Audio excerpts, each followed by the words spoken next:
Vamos a hablar esta noche de Alejandro de Macedonia y contaremos algunos aspectos de su vida. Estamos trabajando con un libro muy interesante acerca de las traiciones. Es un libro que trabaja con traiciones. Es el libro de Pedro Pablo García May, y una de las personas traicionadas de esta colección de traidores y de víctimas es Alejandro de Macedonia. Era Alejandro III de Macedonia, hoy conocido como Alejandro Magno, Alejandro el Grande, desde luego una de las figuras más populares de todos los tiempos, que tiene un aura a mitad de camino entre lo heroico y lo trágico que le han encumbrado a los primeros puestos de la historia, ¿no? Y ahí está, junto con Aníbal y junto con Julio César, disputándose el título de mejor general de la antigüedad, y de hecho conquistó el mayor imperio conocido en un tiempo sorprendentemente corto. Como todos los personajes semilegendarios, su vida está cargada de hechos prodigiosos. Ya desde el mismo momento de su nacimiento, en Pella, la capital de Macedonia, pues coincidió con tres noticias. Qué curioso, hace una semana más o menos recordamos este episodio. Tres noticias victoriosas para su papá, Filipo de Macedonia.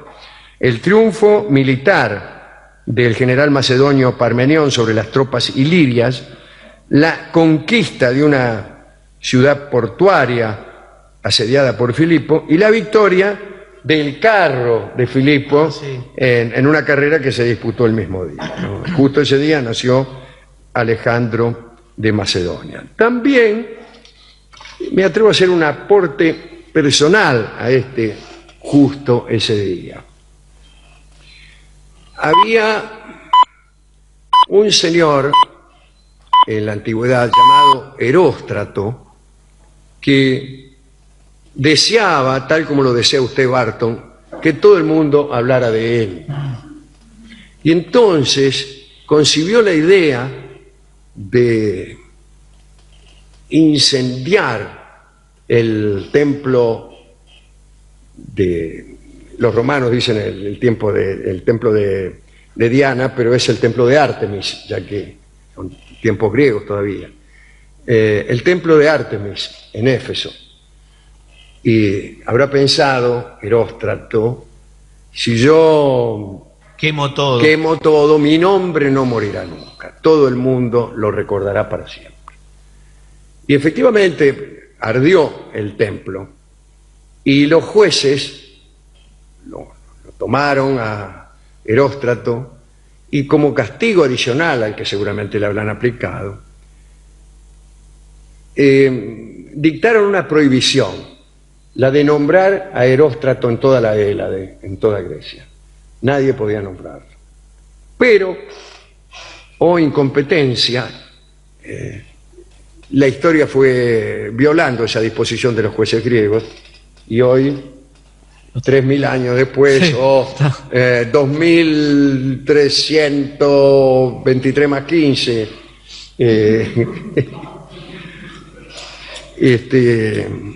estamos nombrando a Eróstrato. Y ese berretín por conseguir la fama a cualquier precio sigue llamándose por ahí, en las pizzerías y churrasquerías, erostratismo.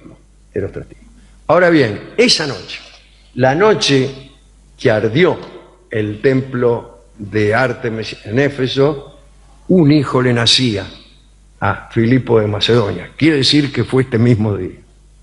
Ahora bien, Filipo, al ver que tantas buenas noticias le venían juntas, sintió, como decíamos el otro día, la culpa de la iblis, de la desmesura. Los griegos no pensaban que lo que era demasiado estaba mal de algún modo.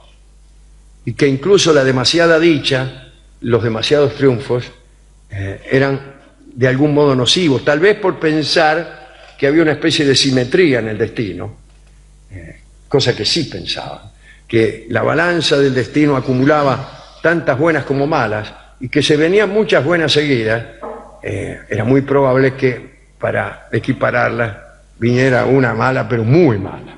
Ese era el terror que sintió aquella misma noche Filipo.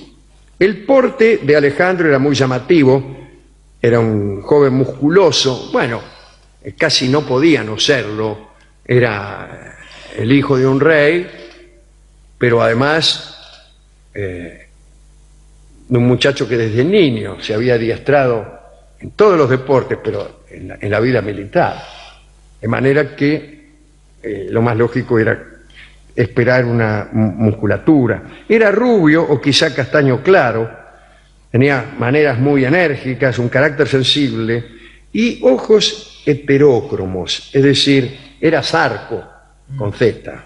El izquierdo era marrón y el otro era gris, lo que para muchos de sus supersticiosos contemporáneos era una prueba de que estaba protegido por los dioses. No solo López May ha dado este dato, pero creo que es este dato de tener Alejandro un ojo de cada color, yo lo encontré por primera vez, ¿cómo se llamaba el ministro de Cultura de Gaulle? Ahora te digo, es un famosísimo escritor y pensador francés, Malraux, André Malraux. En un librito de André Malraux sobre Alejandro de Macedonia sale esto de los ojos. Después yo no lo volví a encontrar en ninguna parte, hasta que ahora parece que López May también lo encontró en algún otro lado. Y yo creo, me parece, a ver si me acuerdo bien, me parece que Aníbal, el otro gran general, junto con Julio César, también tenía una particularidad parecida en la vista, que yo no sé si era medio tuerto o si también como Alejandro tenía un ojo de un color y otro de otro. A ver si alguno, si está Felipe Piña, o Ulanowski, que son los que siempre saben lo que ha ocurrido, y me saca de esta, no sé si duda, de esta sensación de saber algo, pero sin estar seguro de saberlo, que es como sé yo las cosas. Bien. Creer que Alejandro estaba protegido por los dioses era una creencia que estaba avalada quizá por algunos sucesos también. Por ejemplo, no fue aplastado por el hermoso y enorme caballo que su padre Filipo. El nombre de Filipo, como puede sospecharlo cualquier filólogo en pantuflas, quiere decir precisamente amante de los caballos, ¿no? Filo, hipo, ¿no?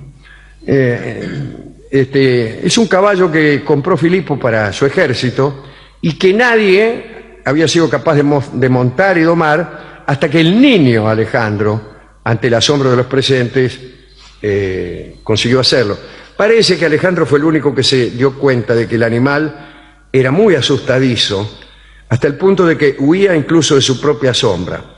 Entonces lo montó y lo hizo mirar siempre al sol, ¿no? Hasta que logró que se acostumbrara. Lo llamó bucéfalo, que significa cabeza de buey, y sería su montura favorita hasta que años más tarde murió Bucéfalo en la batalla de Hidaspes, allá en la loma del Paisano, en el Asia. Entre los profesores del joven príncipe, el más importante, como bien saben ustedes, fue Aristóteles, el filósofo, quien se convertiría en su maestro a la edad de 13 años y le enseñaría política, elocuencia, ciencias naturales, entre otras materias, ¿no? Tocaba incluso la cítara, era un muy buen citaredo Alejandro, pero su padre lo reprendió. Un día estaba tocando el tipo la cítara Y voy a tocar algo, ¿no?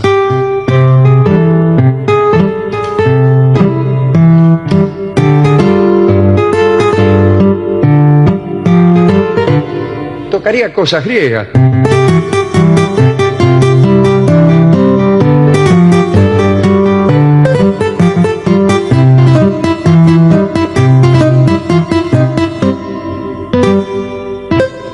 Y Filipo le dijo: tocas demasiado bien para ser un noble. Los griegos creían que las actividades manuales, lo banáusico decían ellos, no eran cosas para los macanudos. Había que dejarlas para la gilada. Entonces, dice: no, un hombre noble no puede tocar bien la cítara, puede tocar más o menos, pero bien no. Así pensaban, incluso no tenían en alta estima a los artistas que trabajaban con la mano, como al artesano, como Praxíteles, Fidias, al escultor, ponele. Incluso pensaban que el artista era poseído por los dioses, que era un instrumento de los dioses. Cosa rara. Pero menos querían a los que trabajaban con la mano. Bueno, no importa. Después de la muerte de Filipo, también traicionado, vaya a saber por qué, Alejandro heredó el reino con 20 años de edad y lo primero que tuvo que hacer fue someter de nuevo a toda Grecia, que se rebeló con B larga al conocer el asesinato del rey macedonio. Pero dejó Filipo una máquina de guerra que funcionaba muy bien, ¿no? Y utilizando ese ejército, Alejandro derrotó a todos los ejércitos rebeldes y se hizo nombrar, tal como Filipo había hecho, hegemón o líder de la Grecia unida. Y a continuación se volvió inmediatamente hacia el este, dispuesto a hacer realidad la conquista del imperio persa, que había sido ya proyectada por Filipo. Comenzó con las ciudades griegas sometidas a los persas en el Asia Menor, ¿no? En el Asia Menor era Grecia también en aquel tiempo, lo que hoy es Turquía, todas esas islas. Eran griegas, no es que son griegos ocupando Turquía, no había Turquía en aquel entonces. Muy bien. Liberó toda esa zona después de la batalla del Gránico, donde estuvo a punto de morir apuñalado por la espalda. Salvó la vida gracias a uno de sus amigos, el general Clito, el negro Clito, que mató al enemigo antes de que asestara su golpe mortal. Estaban invernando con el ejército en Gordión, la antigua capital de Frigia, y encontró Alejandro el carro real sujeto por un nudo complicadísimo que el oráculo local había predicho que quien fuera capaz de deshacerlo conquistaría Asia. Ya sabemos esto, muchos trataron, no lo lograron, pareció Alejandro, lo cortó con un solo golpe de su espada, y en ese momento se desató una tormenta que muchos interpretaron como la aprobación de Zeus. Siguió su campaña triunfalmente, derrotó por primera vez al rey persa Darío III, Darayagua, en la batalla de Isos, conquistó la Fenicia y la isla de Tiro. Acá dice la isla de Tiro, en realidad las tres ciudades de Fenicia, como saben ustedes, eran Biblo, Sidón y Tiro. Pero había dos Tiros, Tiro y Nueva Tiro. Nueva Tiro era una isla ya famosa 1000 años antes, en épocas del Segundo Imperio Egipcio, y era casi como una prolongación de Tiro, que primero fue una isla y después empezaron a hacer un puente, qué sé yo, hasta que quedó como una especie de istmo que se fue engrosando, que yo creo que ahora no es una isla, me parece, si es que es algo, yo qué sé.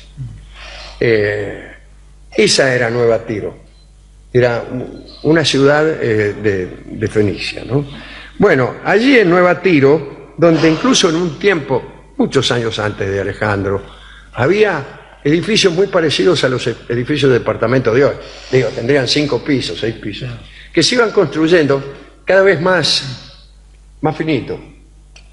Hacia un piso, el de abajo más ancho, el otro, de esa manera se conseguía. Bueno, siguiendo las técnicas que ya los los asirio-caldeos tenían con la construcción de los zigurat, ¿no? Que le iban haciendo cada vez más finito hasta que el piso de arriba era una risa. Bien.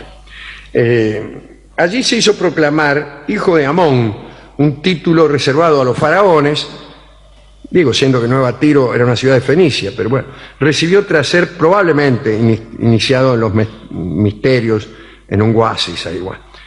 Derrotó al monarca persa, a Darío, otra vez en Gaugamela.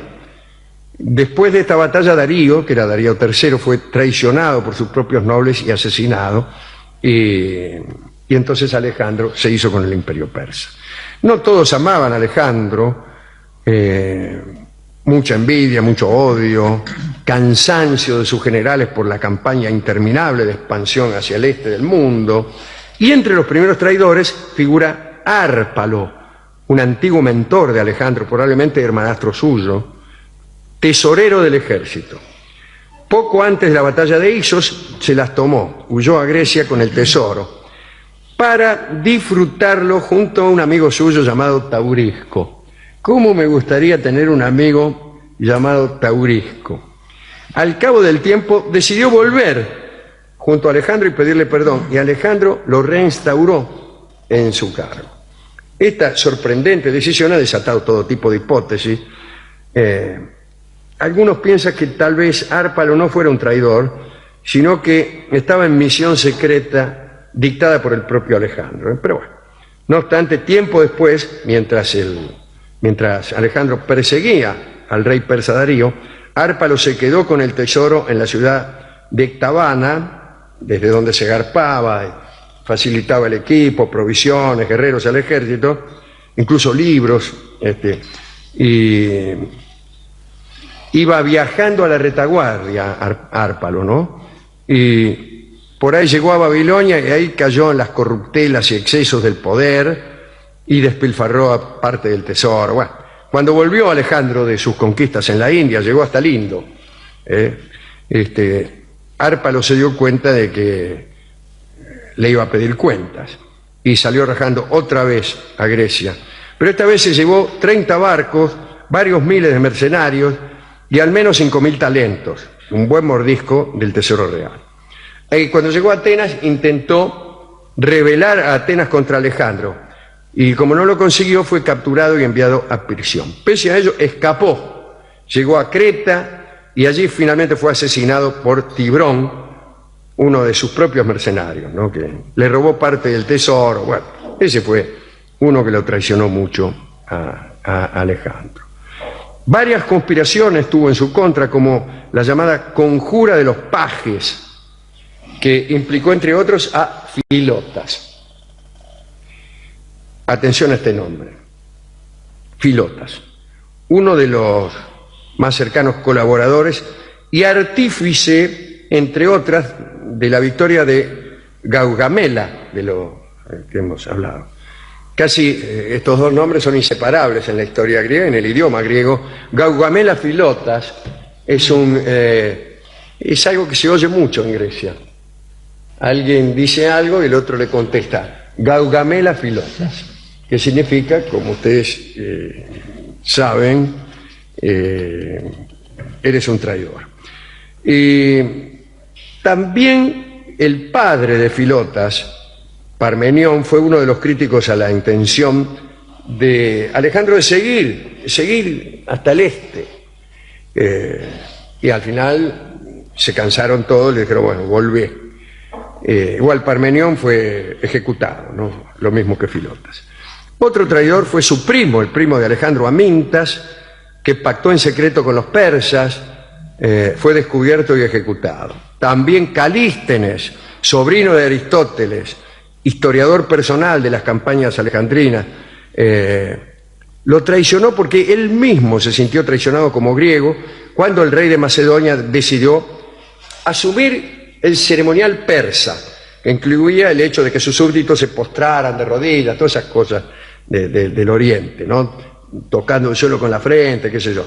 Y esta costumbre oriental suscitó fuertes protestas, que los griegos se consideraban hombres libres, y cuando elegían a un rey, eran capaces de dar la vida por su rey, pero lo consideraban primus inter pares, es decir, no la encarnación de ninguna divinidad, sino uno de ellos elegido. Algo así como cuando los varones en la Edad Media elegían a los reyes. Te elegimos rey, pero no porque seas mejor que todos nosotros, sino porque es una decisión nuestra elegirte rey. Esos eran los reyes de la Edad Media previos, los reyes del feudalismo. Esos eran los reyes del feudalismo. Después vienen los reyes absolutos, que eso sí, no, tenían algo de divinidad. No eran divinos ellos, pero gobernaban en nombre de Dios, ¿no? Sí, sí. O sea, la monarquía tenía origen Divino. A los 32 años, el imperio, cuando Alejandro tenía 32 años, su imperio había alcanzado, como he dicho recién, el Valle del Indo, había fundado 70 ciudades, 50 llevaban su nombre, y la más famosa era la Alejandría del norte de Egipto, ¿no? Que aún hoy conserva su nombre, el bello nombre de Alejandría. En ese momento, en plena cúspide de su poder, Alejandro murió. Y todavía hoy se ignora si fue víctima de la traición. Tampoco se sabe la causa exacta de su muerte, que se produjo después de un bailongo, una fiesta ofrecida por su amigo Medio. Medio se llamaba el tipo, Medio si lo mirabas con un ojo solo. Algunos sugirieron que era por haber bebido demasiado alcohol, pero según algunos historiadores, cuando llegó al bailongo ya estaba medio fulero. Además, al igual que su padre, que el resto de la nobleza macedonia, estaba acostumbrado a beber grandes cantidades de vino. Así que muchos dicen que lo picó un mosquito, que lo infectó de malaria, que lo picó un mosquito y se murió enseguida de malaria, qué sé yo. Durante muchos siglos, sin embargo, se ha creído que la causa real de su muerte fue el envenenamiento, sí señor. Que fue una conspiración organizada por algunos, o por todos sus generales, para frenar definitivamente la marcha hacia el este y repartirse, nos repartimos el imperio entre nosotros. Y chao, basta de tantas conquistas, con toda esta guita, con todo este dinero haré mi carnaval. Los principales sospechosos son Casandro y su copero Yolas. A mí me está, Yolas, para mí es peor que Filota. Ese amigo del otro. Sí, sí, Gaugamela Yolas. Así que yo no tengo muchos indicios, pero me cayó mal el copero Yolas. Ya le suena. Parece que envenenaron el vino de Alejandro con agua putrefacta de los pantanos. Hay que hacer un rasca para envenenar el vino con agua podrida. Hay que hacer andá un envenenador profesional. Sí. Está matando al hombre más poderoso del mundo y no te podés gastar 10 pesos en la farmacia. Además, agua podrida le vas a echar. Y se nota el agua podrida. Se nota, no sirve el agua podrida. Y uno no se muere. No se muere, no te morís. Se lo digo yo. Bueno, algunos lo acusan a Aristóteles, pero porque son platónicos. Parece que Aristóteles desde la distancia en Grecia facilitó un veneno indetectable, bla, bla, bla, bla, bla. Total que no sabemos. Algunos datos, algunas curiosidades relacionadas con el inmortal Alejandro de Macedonia. 50 ciudades llamadas Alejandría. Muy bien, está muy bien. Digo, porque a mí me gusta ese nombre. Vamos a escuchar un tango que fue compuesto,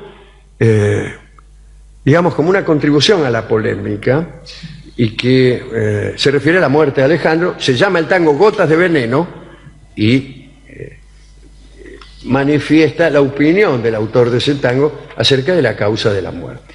Está también de acuerdo en que fueron gotas de veneno las que le produjeron la muerte a Alejandro de Macedonia. ¿Qué sabe, señor? El tango no dice mucho, seguramente para no malquistarse con el comisario. Vamos a escuchar entonces Gotas de Veneno, un tango alejandrino, es decir, de versos de 14 sílabas, en la versión de un extraordinario cantor, Jorge Casal.